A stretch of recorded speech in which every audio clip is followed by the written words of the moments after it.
Okay guys, we're going to go over the Epley maneuver used in Vertigo for patients specifically with rocks in the middle ear. Okay, so what I want to have done is this should first be done in the office with the practitioner, and then it can be utilized at home.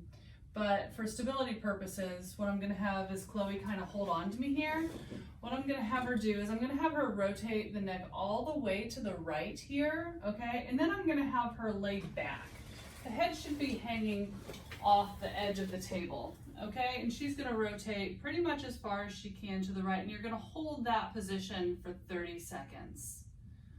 After that 30 seconds is up, you're going to rotate the neck all the way to the left, and you're going to hold that position for 30 seconds.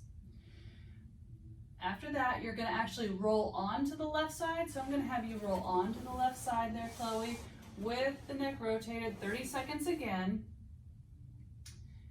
And then I'm going to have her sit up with the neck still rotated to the left, 30 seconds, and then back to neutral.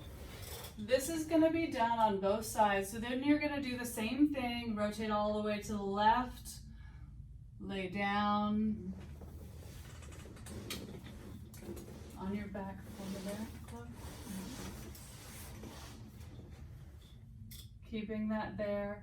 Knowing that this may stir on the dizziness at first, go all the way to the right, 30 seconds again.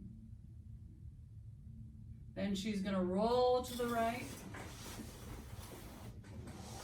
keeping there for 30 seconds with the neck turned as much as she can, as it permits. Awesome. And then coming back up, keeping the neck to the right, and then to neutral. So the whole entire process is going to take a few minutes. And like I said, it's going to make it probably worse at first, but if it's done every day, it's going to lessen and lessen.